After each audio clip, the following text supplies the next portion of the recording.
Welcome to the MAM Journals. Some of you may have been kind enough to watch my original review on the BMW R1300 GS. I've actually put the link for that in the description box because you might want to watch that before watching this.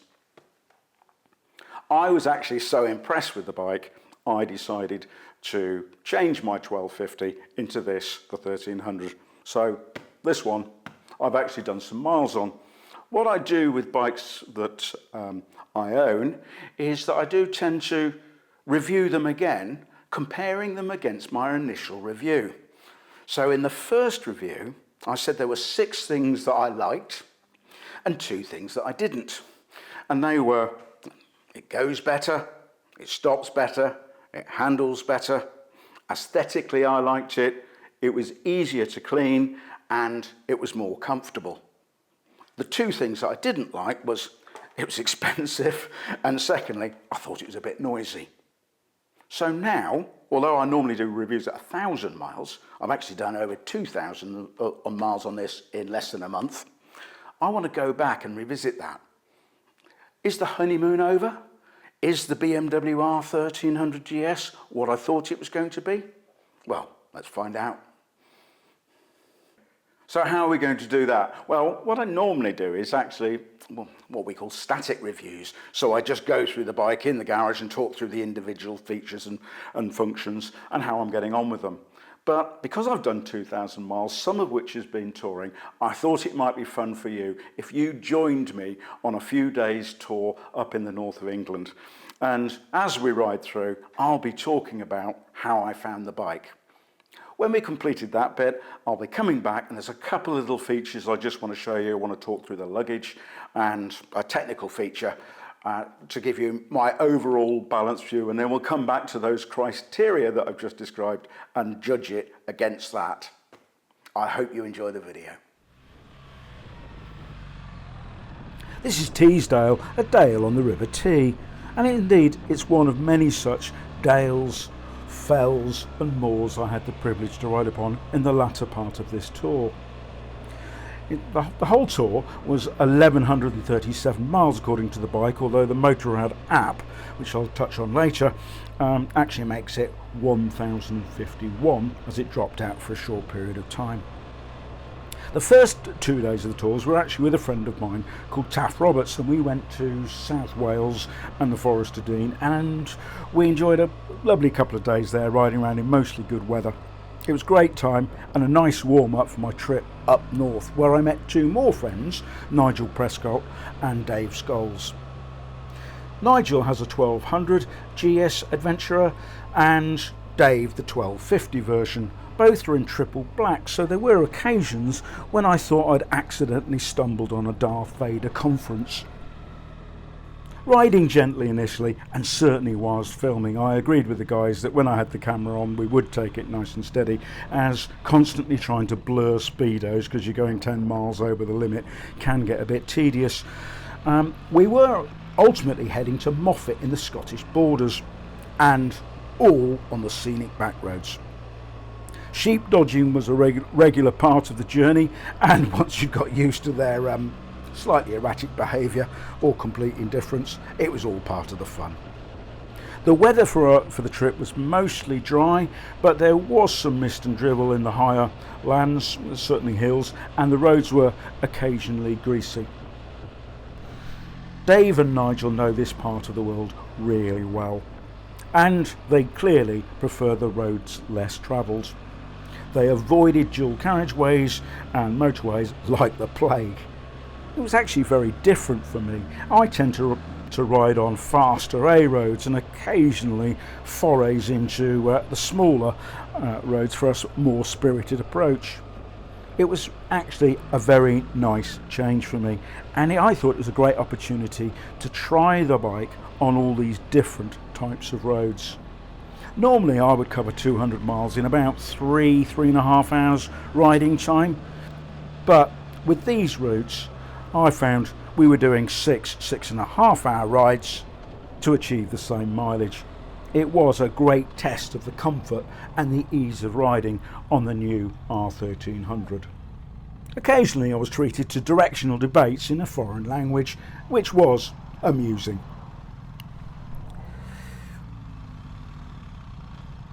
At these gentle speeds, I tend to use engine braking in the gears just to scrub off any extra speed that I need to, and I spend a lot of my time in second, third and fourth gears, very occasionally fifth, and somewhere between 3,000 and 4,000 revs, so I'm not putting additional strain on the engine. I find the bike in those gears, it feels nice and taut, but you're not straining the engines. I don't ride like this when I'm pressing on, of course. The bike has 149 newton meters of torque at 6,500 revs, and you don't want to be asking the gearbox to deal with that. I've had 1200s, I've had the 1250, and I think the brakes on the 1300 are the best in my opinion.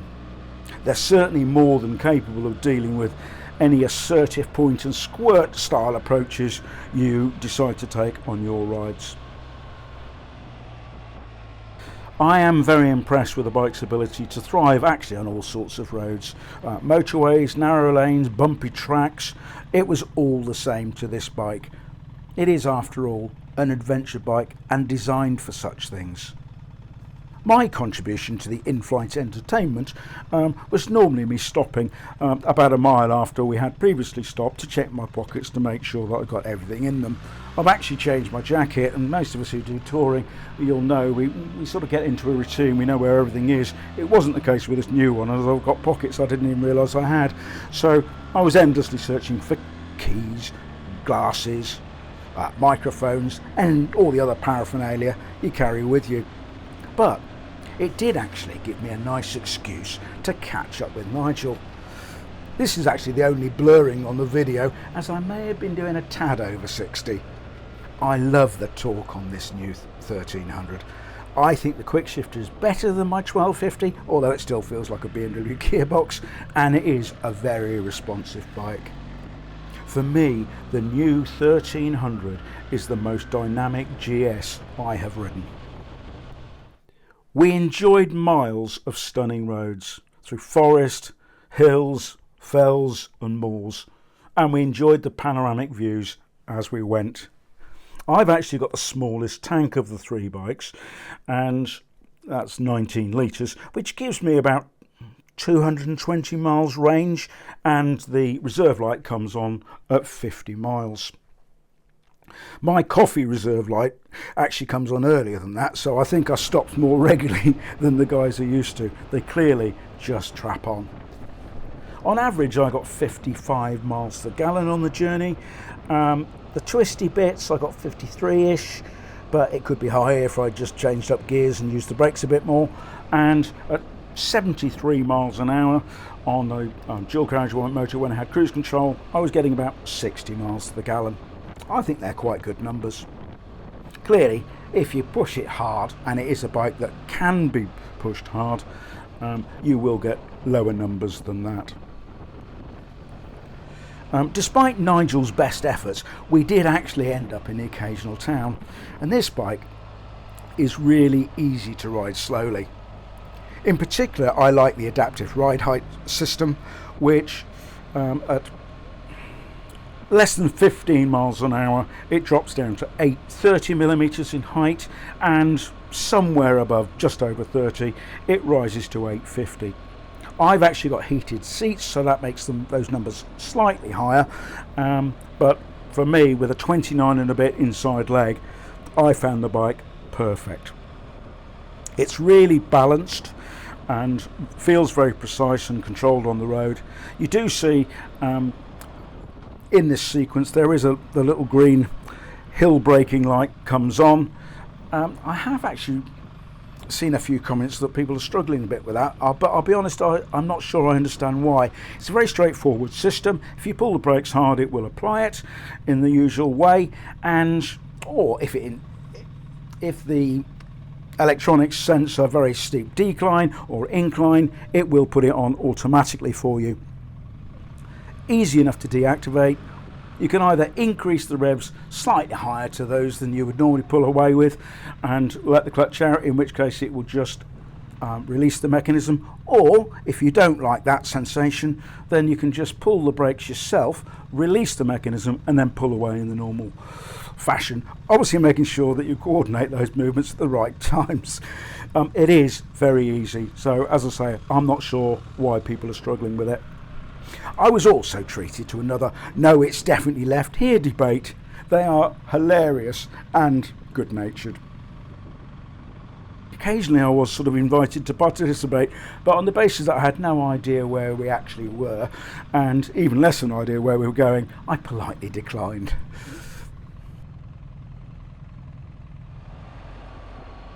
The next day, after a night at Moffat, we headed south. It was wet initially and the roads greasy in parts, but it did soon dry out. With 3 generations of GS on the tour, I was keen to talk to the guys about their views on both their own bikes and indeed the new 1300. Dave thought that Wastwater would be a good place to photo and film, and I think he was right.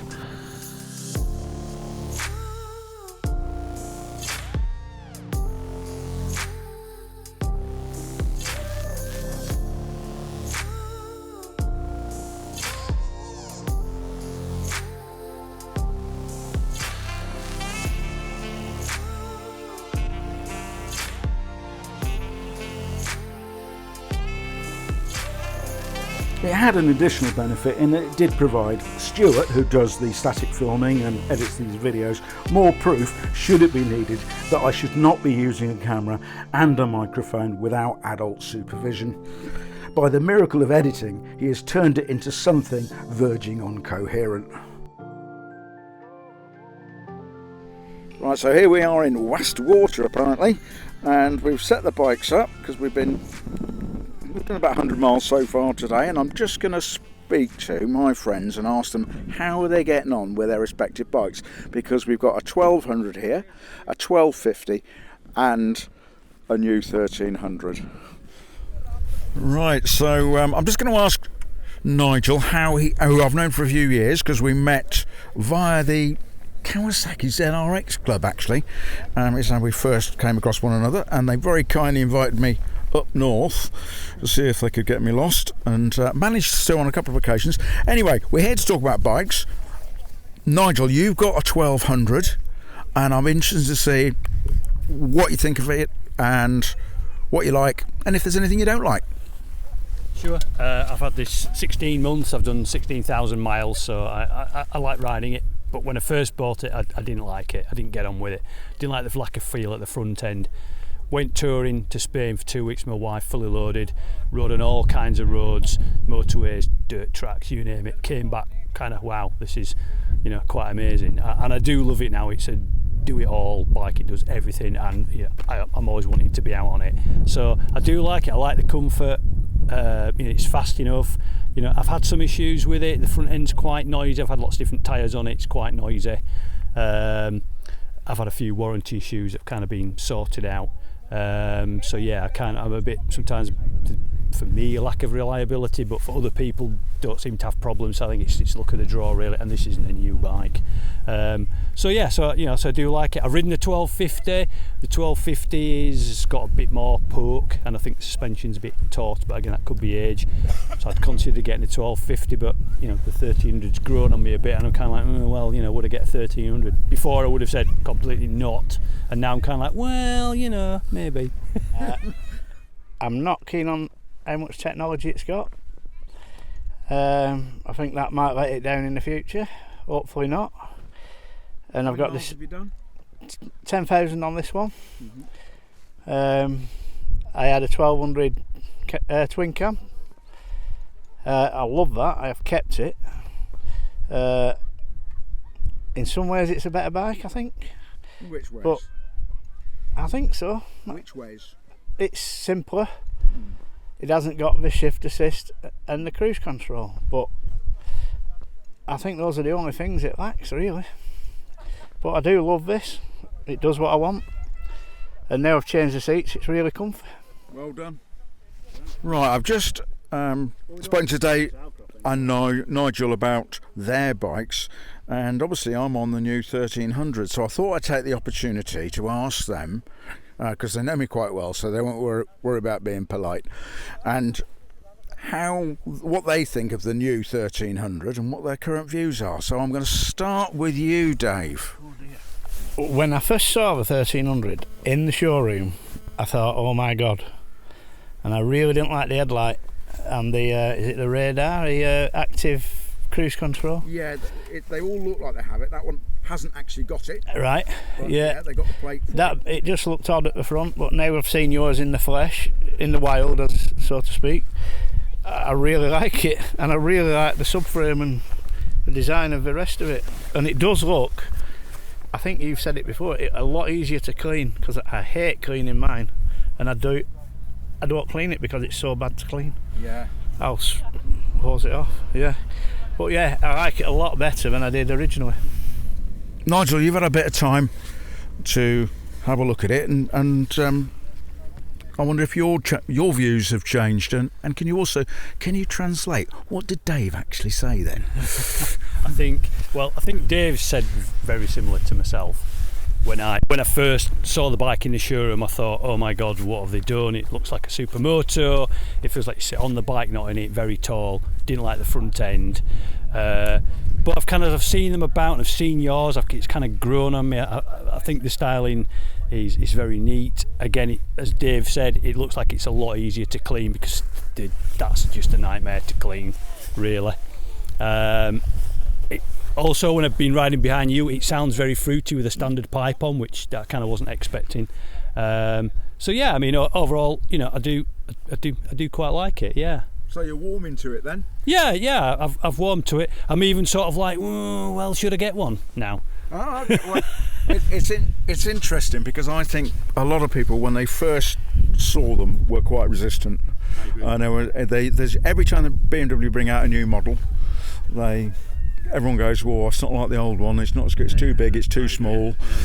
It's got too much technology. It hasn't got enough technology. I don't like the headlamp." It all comes out, but I think that this will be a hit. And certainly, having now done, and thanks to you guys, done a trip on it as well. I've done nearly 2,000 miles on the bike, and personally, I've had a 1200, I've had a 1250, and this is my favourite.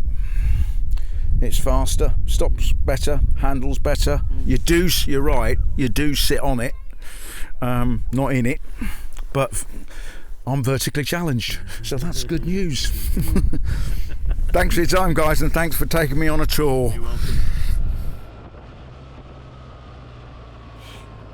Overall, although our progress was brisker than filmed, we did travel at a nice, gentle pace to enjoy the journey and the views as we went. The footage doesn't demonstrate it, but I really like the handling of the new GS. It's got more sophisticated suspension, and the bike is very precise. I found with both my 1200 and the 1250, it would occasionally attempt to run wide on tighter bends. The 1300 tips in easily and holds a tight line effortlessly. It does handle well at higher speeds and at slow speeds. This bike is fitted with Michelin Anarchies, which are 80/20 tyres, and I found them good and gave me secure grip, if a little noisy on some surfaces. Personally, I prefer Michelin 6s, and I will be putting a set on this bike soon. I find them incredibly sure-footed in the wet, which I like. Dave actually had them on his 1250, and he agreed with me on the wet weather handling, although he did say that he had 2 punctures, which he puts down to riding on gravel. So if gravel tracks are a regular feature on your riding, the 6 is probably not the best recommended tyre. Overall, I had a great 2 days with Nigel and Dave, and I was very sorry when this part of the journey came to an end. I went on through the Derbyshire Dales, visiting Buxton, Matlock Bath and Bakewell, home of the famous tart, although you need to be careful who you say that to.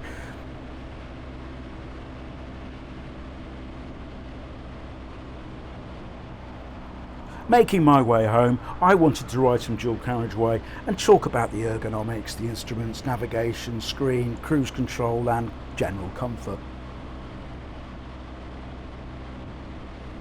The ergonomics are excellent, and once you're familiar with the BMW layout, the various functions and displays are easy to use and read on the go. For my directional sort of guidance, I use the Motorrad app, which you download on your phone. I then install the phone in the holder, and I then use a dual screen effect. So I've got maps on the screen on my phone and directions, arrows, left, right, distances and all the rest on the main dash. I actually find it a really good system. As I mentioned at the beginning, there is a difference in the distances that you can see from the map of the whole journey and the photo of the dash showing the journey, and that is because it dropped out through one short section. But it's not something I find that regularly happens, and I find it a pretty reliable and straightforward system to operate. The cruise control is straightforward, nice and easy to operate. Just turn the whole function on, and then you either push it forward to set or pull it back to resume. Usual incremental improvements depending on how long you hold the button down, and I think cruise control is great for long journeys. A few years ago I didn't see why people used cruise, but now that I've got used to it, I use it very regularly. It's easy to disengage. Usual thing, touch the brakes or the gears, or actually what I find the most smooth way of transitioning is I just close the throttle. The electric screen is easy to adjust, and it does actually reduce wind noise significantly, making it a far more comfortable bike to ride over a long journey than my previous R1250, which had a short screen. If I'm honest, I didn't find the seat entirely comfortable, but I had no problems riding 6.5 hours on the trot, so clearly it wasn't a big problem. I actually think it didn't help that I was slightly saddle sore when I'd actually got on the bike from previous rides on different bikes. The seat is still a little firm, but I'm sure it will soften with age and use. It's often on the last leg of the journey that I start reflecting on the overall tour and my thoughts. I know in the UK that many people are frustrated by things that are going on, but with easy access to such stunning dales, fells and moors, we are all indeed fortunate to live in such a beautiful country. It was a great tour.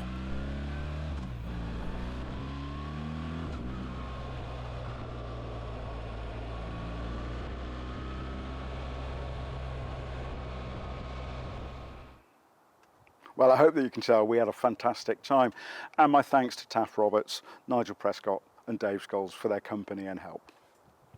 Now, before I get to my sort of views about how it performed against my original assessment, two things that I'd like to show you. And one is a characteristic of the bike which I was sort of unaware of, but if I thought about the specifications of it more, I would have realised it does it. And that is to do with the height. I talk about this bike has got variable height, as some of you will notice. I'm not that tall, and I particularly like the fact that this goes down to 830. Now with this seat, which is a heated seat, slightly higher than that, but there is also another factor which affects what height it is, and that's to do with what mode you're in when you're riding. And how that technically works, or the specification of that, is covered in the previous review if you want to see the details. But in the real world, what it actually means, if I turn this on,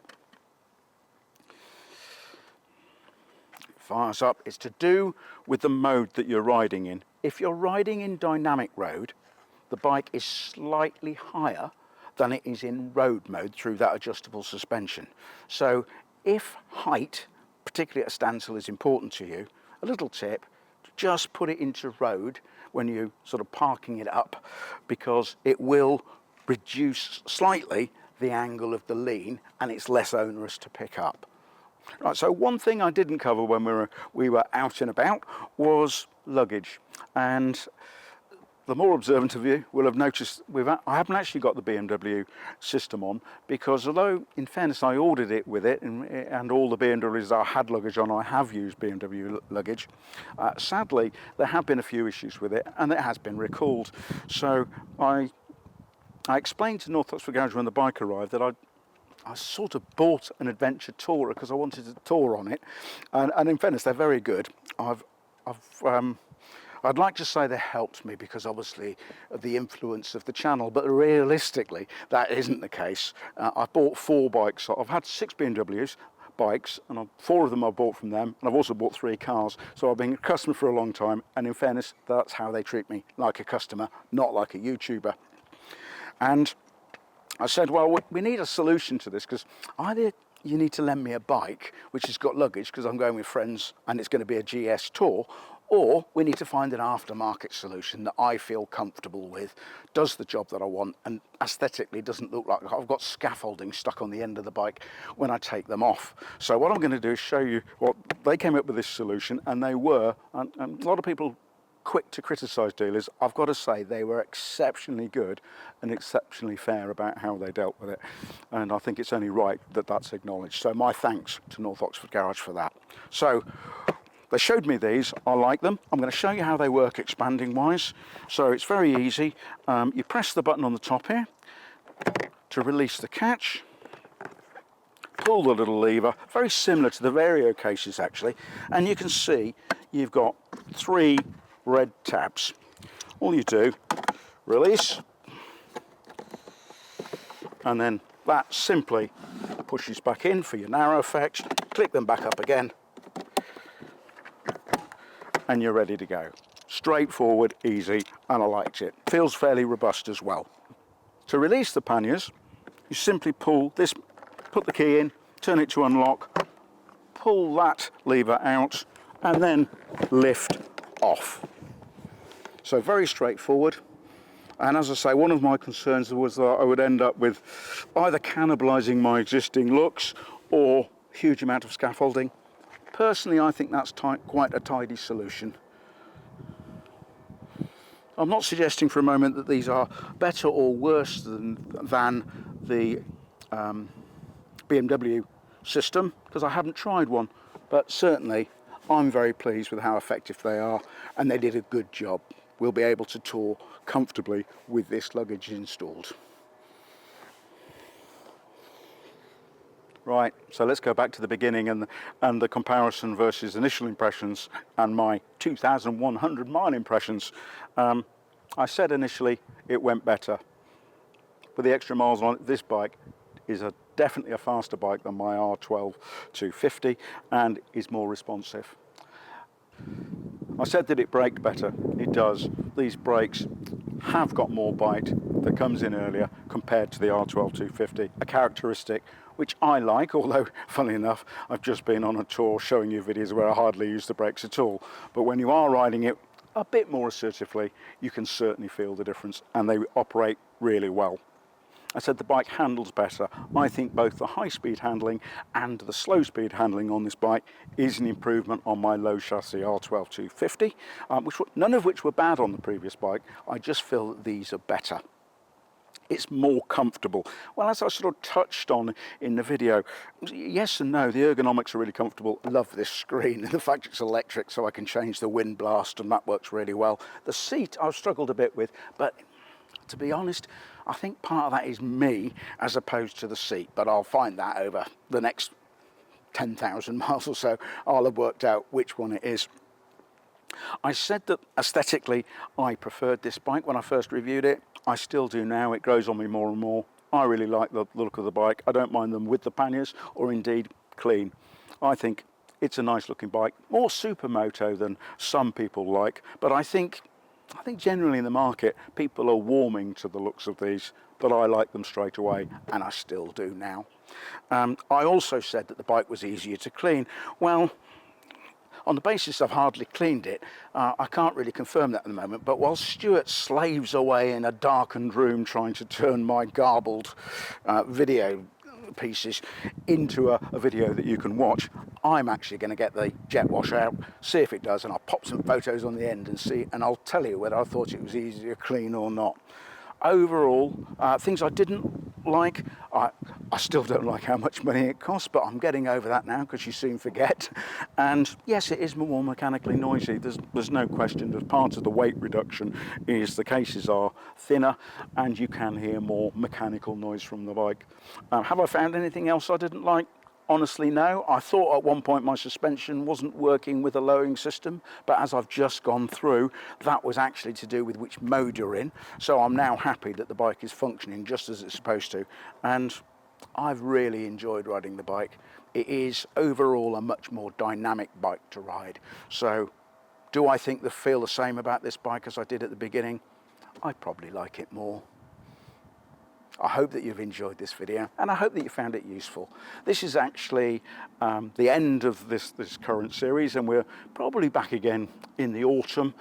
So you'll be having a break, although Stuart and I won't have, because we've got to go and film 5 videos for the next series. But I do hope that you enjoy the break. And there are 90 other videos out there on the channel. So if you get withdrawal symptoms and you want to watch one, just scroll your way through the back catalogue. But most importantly, ride safe, stay well.